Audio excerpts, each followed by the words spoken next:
Well, the deadline is quickly approaching for producers to enroll in the Dairy Margin Coverage Program, and with margins expected to be volatile over the next year, farmers are encouraged to sign up for maximum protection in 2021. Alan Bierga with the National Milk Producers Federation joins us now with further perspective. Thanks for joining us, Alan.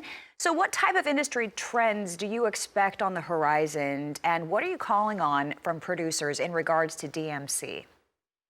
You're seeing the USDA projecting milk prices next year being lower than this year. It's not going to be a particularly great year for dairy prices. And of course, along with those overall lower prices, there's probably expected to be a lot of volatility. Of course, we're still feeling our way through the COVID crisis. There's a lot of optimism for later in the year, but not so much earlier in the year.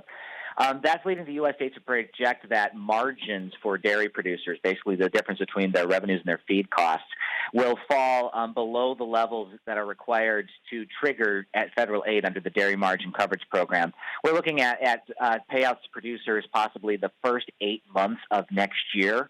And when you look at the size of those payouts compared to the premium that a farmer would pay for the program this year during the sign-up period that lasts till December 11th, it's kind of a no-brainer for a producer.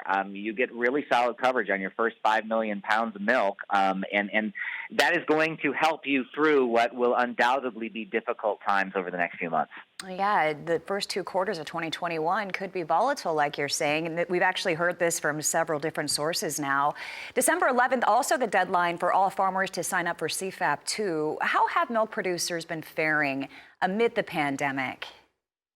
You know, CFAP2 has been useful for producers. The federal purchases, the food box program has been very useful because that's produced a buyer that's helped keep supply chains going on.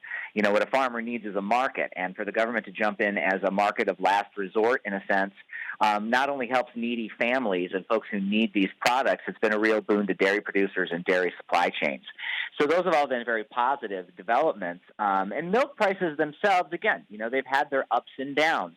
One of the key things to remember when taking a look at signups for next year, again, you can't count on the federal aid environment being the same next year as it is for this year. A lot of money has already been spent dealing with coronavirus, especially as we get further into the year and, God willing, there is some light at the end of the tunnel and people are getting their vaccines and the caseloads are going down. What the appetite is for that sort of direct support or direct purchases for dairy producers next year is kind of unknown. But we know that the DMC is going to be there. We know that it's going to help farmers during the times when farmers need to be helped. And we're strongly encouraging everyone to sign up. You're very well connected in Washington, D.C. What is the outlook for government assistance moving forward in 2021? Like you said, we know it's not going to be as robust, but what are you hearing? I appreciate you calling me well connected. I'll be sharing that with all my friends on Zoom. There's always hope, right? Whenever there's a change in government or even a lame duck session, sometimes you can find unexpected bursts of productivity through Congress. I think there's a lot of will for another round of coronavirus assistance. The question is, will political calculations create a way? We're always optimistic on this. You see a lot of packages, including assistance to farmers and producers. Now you have to work out some of the other differences on some other issues to get it all over the finish line. All right. Well, we always appreciate hearing from you, keeping us up to date. Alan Bierga with the National Milk Producers Federation, thank you so much for joining us today.